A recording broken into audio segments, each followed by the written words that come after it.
This time I have another TASCAM DAP1 that was sent in. It was sent in to actually have a power supply hardwired to it because the original adapter is missing. But as it turns out, this one actually has a problem as well. It does not play.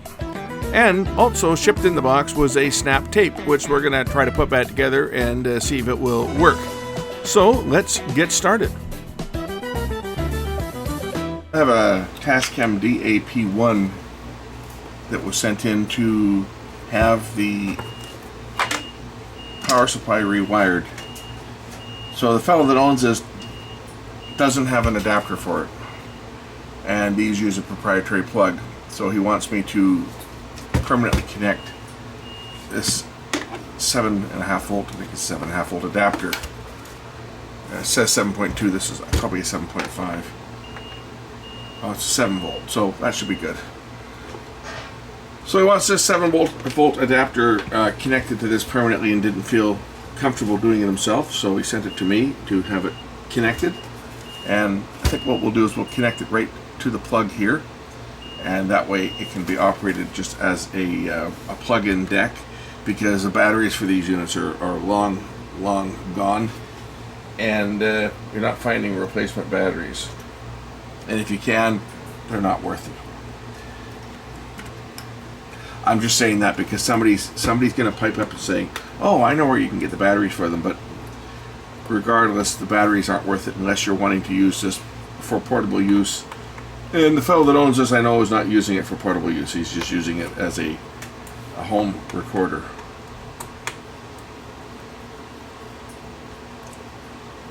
So this should be pretty straightforward, just a matter of opening up the bottom, connecting the adapter, and then we can check it and see if it works, because I don't know that the unit works.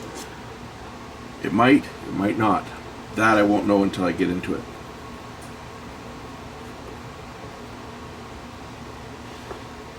So I got to remove all these screws, and yes, the rubber coating on here is going bad on these like it does on all of these units. It's sticky. Enjoying the holiday today. It's a provincial holiday here where I am, so I'm off, although I've got my regular week of holidays starting tomorrow. Well, actually it starts Friday, but I'm off tomorrow and Wednesday and Thursday, and then I have my 4 days off, and then I have the next Tuesday, Wednesday, Thursday of my days off. So it's nice thing about working a 4 on 3 off work week is that when I take a week off, I got 3 days on either side of my week that I take off. So take off 4 days and it turns into 10, and if there's a holiday Monday like today, it turns into 11. Can't beat it.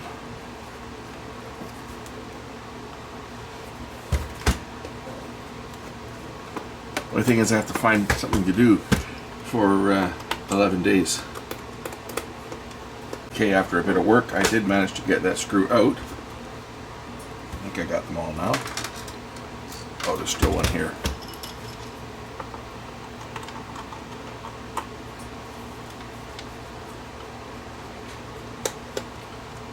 Okay. Now the bottom should lift off. There we go. Alright. What I need to get to is the input jack over here, which as you can see is relatively easy to get to. So putting the power onto this unit is a pretty simple task. I can actually do it right here where the battery terminals connect, and just solder in my connection and then run the wire out. Either run the wire out through the battery compartment or take it out right through here. It might be just as easy to pull the wire through the corner here, underneath here. I think that's what I'll do. I'll just pull the wire through here, connect it up to the terminals here, and be done. The way this is wired is this is the positive terminal here, pin number 1, and pin number 2 is ground. 3 doesn't go to anything as far as I know. It doesn't go to anything, neither does 4 or 5, because, well, there is no 4 and 5. There's only 3 terminals on here. But those 2 are not internally connected. This is ground. Easy, because I can just test it. That's ground. And then this is the hot side. So positive here and ground. That's pretty simple. We'll take the adapter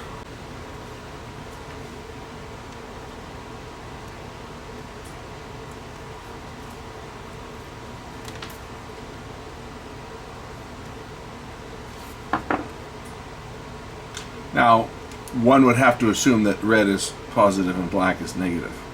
One would have to assume that. But we never assume, because when we assume, that's when we get in trouble.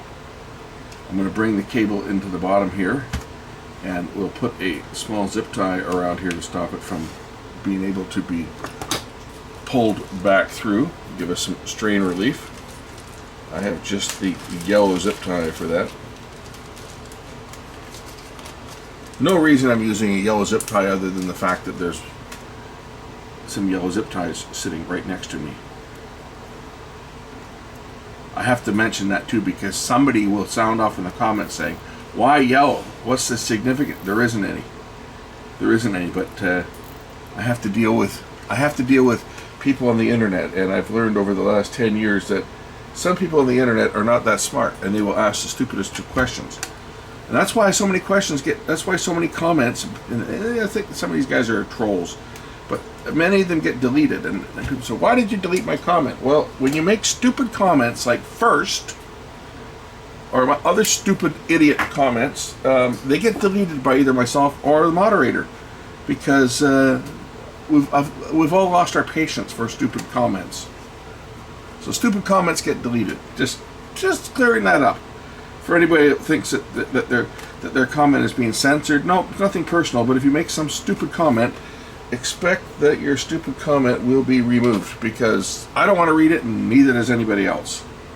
So I've got a moderator that also reads through my comments, and he will also delete comments that are completely unfounded. We're going to plug the power adapter in and just make sure that that polarity is correct, because I have found in the past that sometimes they are not wired correctly. And we have 7.2 volts, and it is the correct polarity.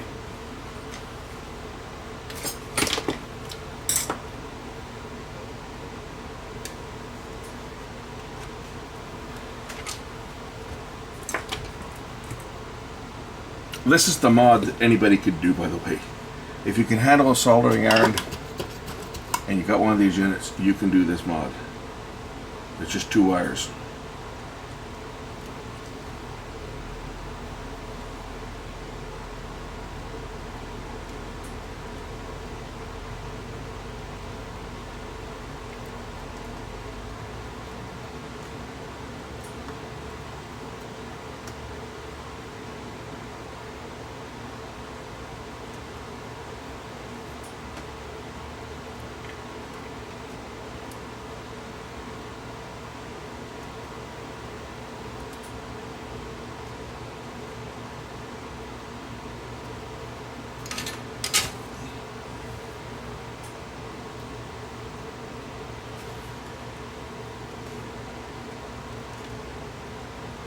And that's it, it's done. Now when I power up the power adapter,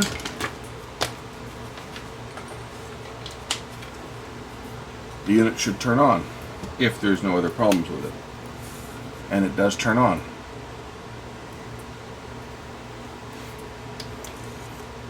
The cassette compartment opens. Let's throw a tape in it, see if it works.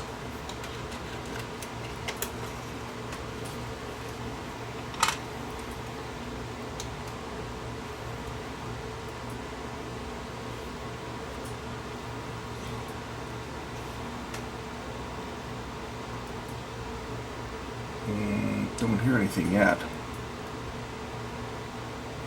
There is something on this tape for sure, and I don't hear anything. So this unit has more problems than just the power supply. I'll pop off the cassette compartment so I can observe and see if things are loading correctly. That tape appears to be loading.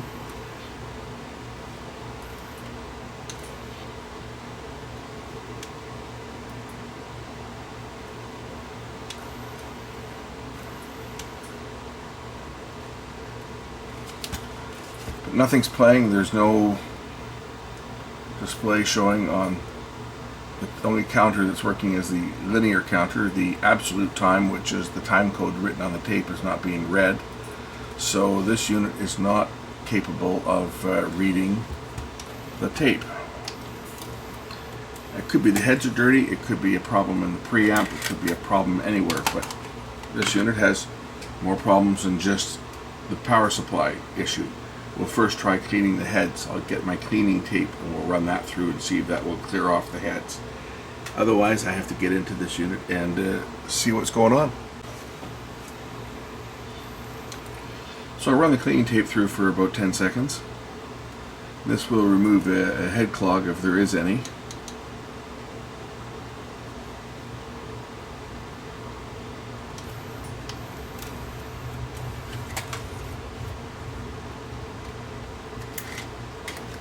It's not something you have to use very often, but sometimes cleaning a metal tape, sometimes the heads will clog right up.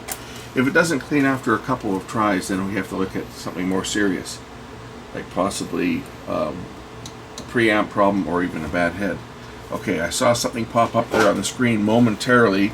We're going to try running that cleaning tape one more time, just because I saw a time pop up on the screen, then it went blank. So it might be just a badly contaminated head.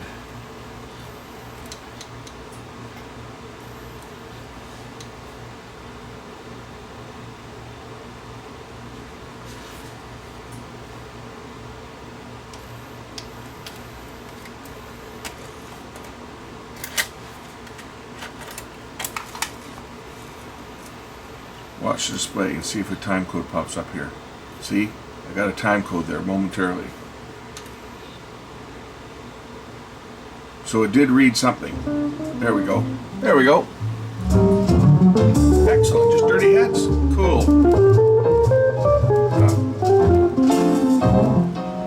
There might be still contamination there. I just saw the code flashed off for a second. It's back.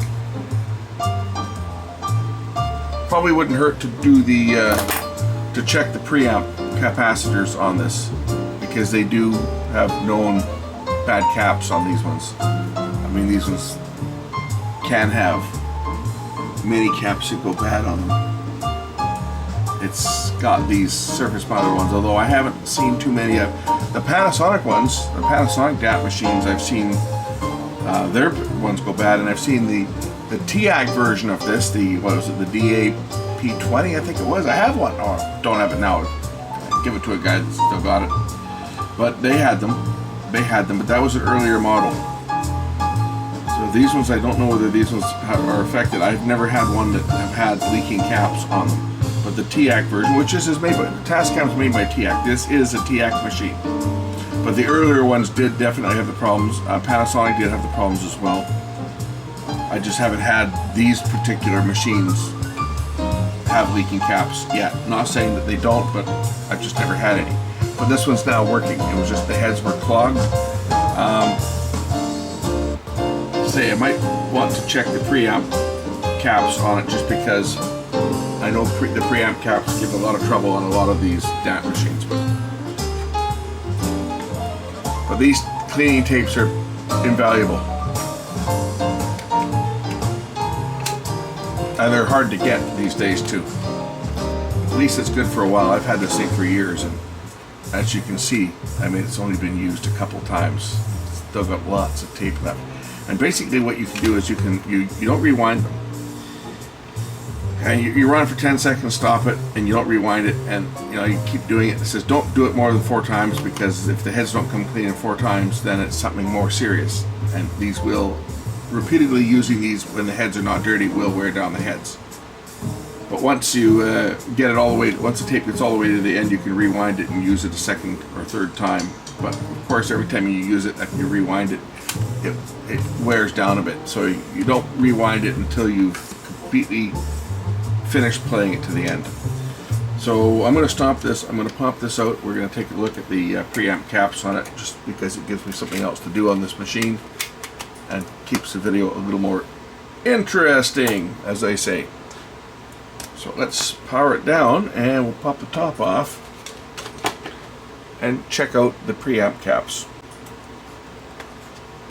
If the screw's out, the top cover just lifts off.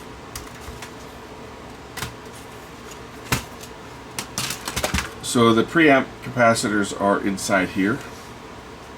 You can see the head is wired into here, and then this goes down to the main board. To get this out, though, I have to remove the chassis, or at least take it partially out. Don't want to if I don't have to.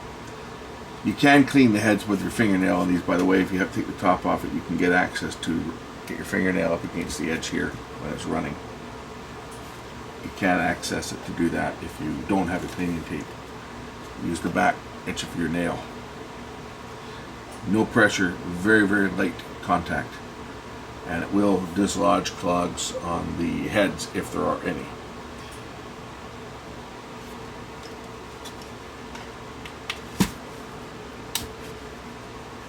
I don't know if the belt has ever been changed on this one or not. Is it one of the newer belts or an old belt that's on here? It's hard to see from here. It's got a new belt on it. Okay. That was done by the guy that owns it, who sent me a few spares. Okay, if I unplug this plug here and this plug over here, I should be able to take the preamp off without having to lift the deck up any higher. But to change the belt, you can do it right from here. There's the belt that needs to be changed. Once I get this up on its edge here, I should be able to pull these two screws and get the preamp out.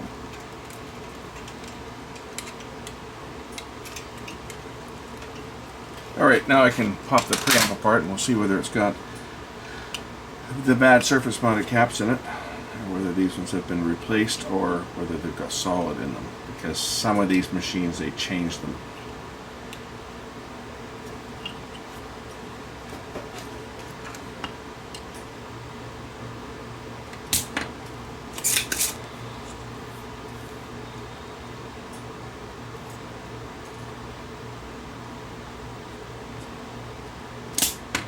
This may already have solid caps in it, and if that's the case, they're fine.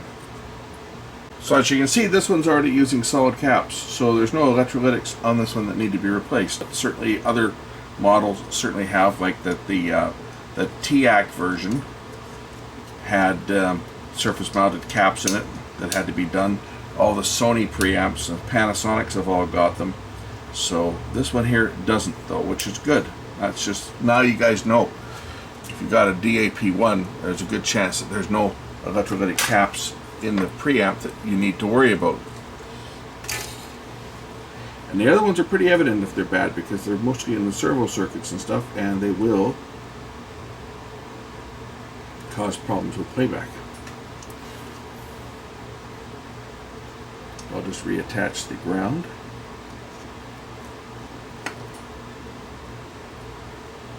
And we'll place this back in service, and that will probably finish this one up, because that's all that was wrong with it, was dirty heads, clogged heads, and it needed a power cord added to it.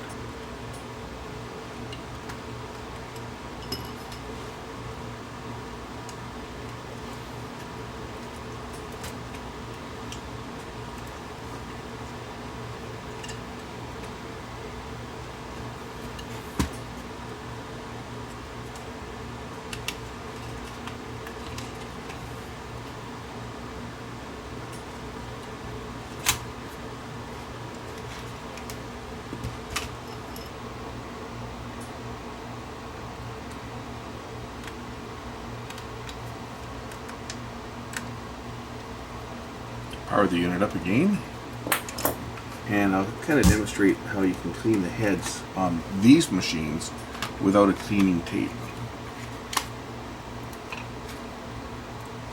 And power on. Where's power? Oh, that switch got bumped. There we go.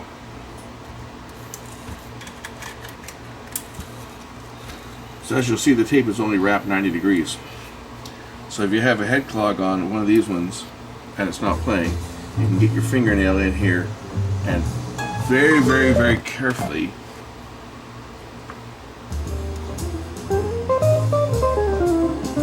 the back side of your fingernail, not the sharp part, the back edge of your fingernail. Very, very lightly. So you can just feel the heads. You'll feel the heads as they rotate. You'll feel the vibration of the heads on your fingernail. Very, very light. Do not apply too much pressure. You will not damage the heads doing this. The heads are made out of metal, your fingernail is not.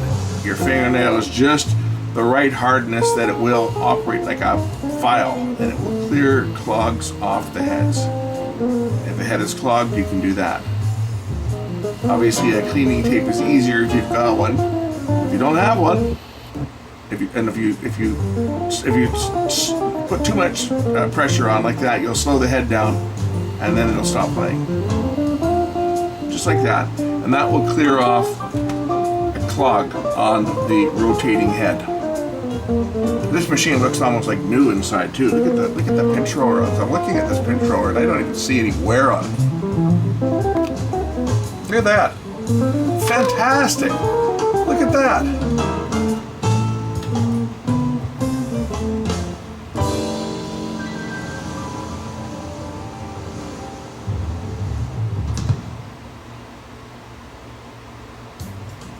Nice strobe effect. It makes the head wheel look like it's spinning very slow. The drum, it's actually spinning at 2,000 RPM.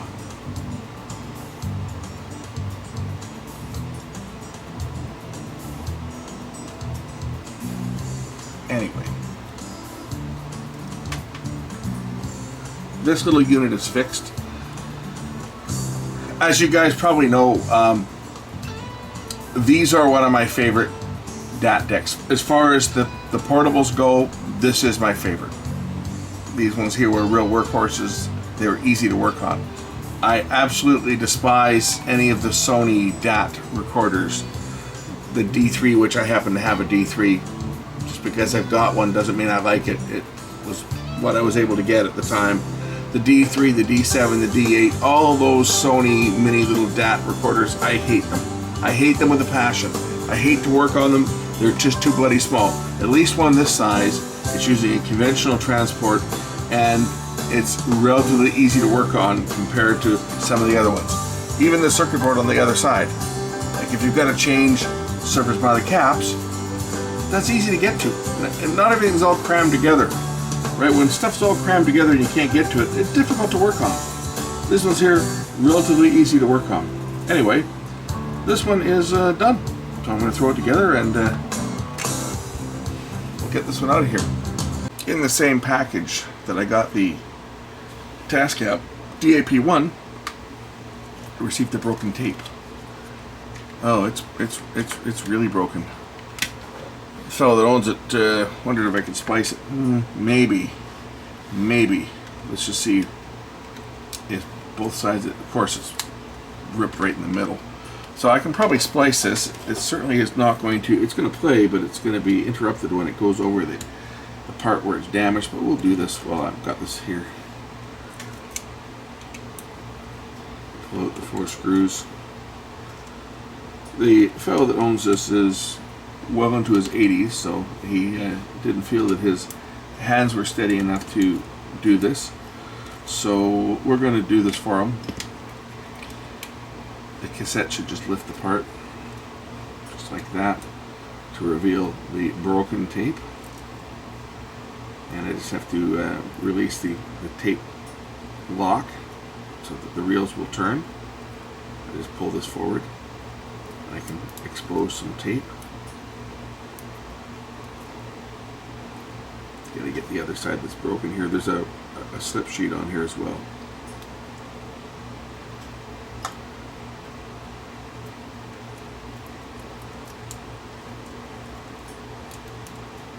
And yes, I am fully aware that my screwdriver is magnetic, but it's not going to really affect this much. I'm not going to be in contact with much of the tape.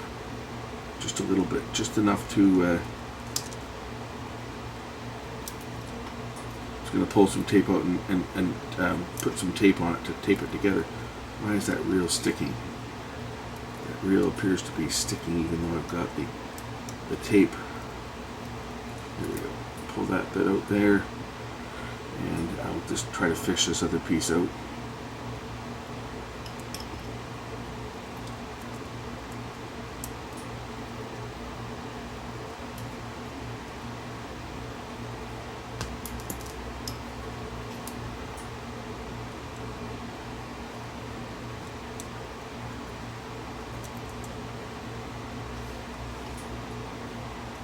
try not to take the slip sheet out because they're a pain to get back in, because it goes underneath this this bar. So if I can work the tape out here like this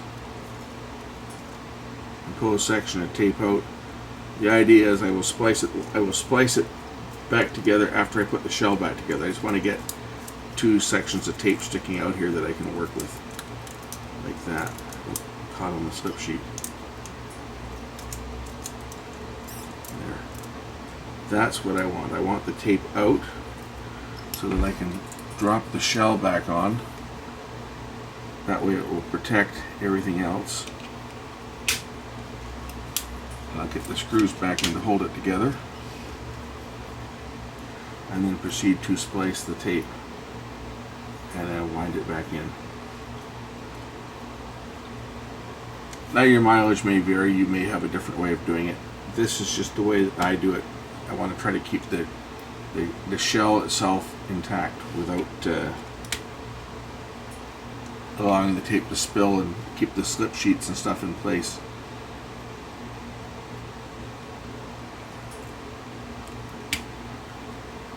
When I open up the lid, the little catches here will open up the tape block so I can pull some more tape off.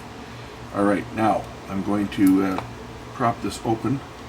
I'll use a small screwdriver or something just to prop the lid open. There, that'll prop open the shell, and now I can just proceed to try to clean up the tape a bit and splice it together with some splicing tape. Take off any section that's damaged. There you can see, if you look at the tape here, you can see that it looks like something had been spilled on it, and that's probably why it got damaged or got eaten. And we can see that there's something on the tape here as well. So I have to remove all the tape what looks like it's got something spilled on it, and you can see that there is a section. This whole tape may be shot. But we're going to pull off anything that looks like it could be damaged. There will be a section of music obviously that's lost. I can't do much about that. I'm going to try to save as much of the tape as I possibly can. Same with on this side. I'll pull this back until the tape looks clear. It looks clear at this point. So I think maybe something got picked up on this tape and it got something got spilled on it, or we lost a bit though. It's probably a minute or so of music right there. I mean, that's lost a good foot of tape. But you can see, if you look at the tape itself, you can see, look at the surface, right? It's had something spilled on it, and that's why it got eaten. Get a bit of adhesive tape to splice this together. The adhesive tape is going to obviously go on the back side of the tape. We'll just throw a bit on like that.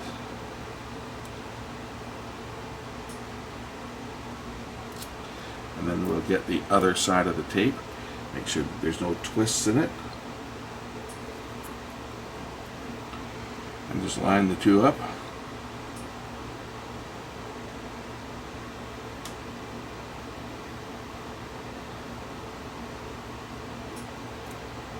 Lay it flat, and then I'll trim off any excess tape.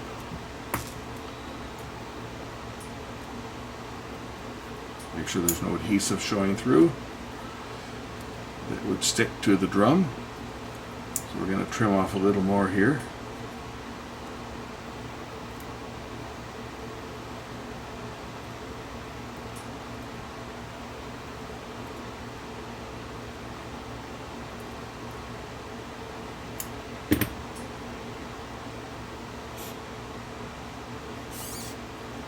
Splice looks like it's done, and I'll grab something that I can spool the tape back up with. Typically a bit from a screwdriver will fit it. Something like that. And we'll spool the tape back into the shell.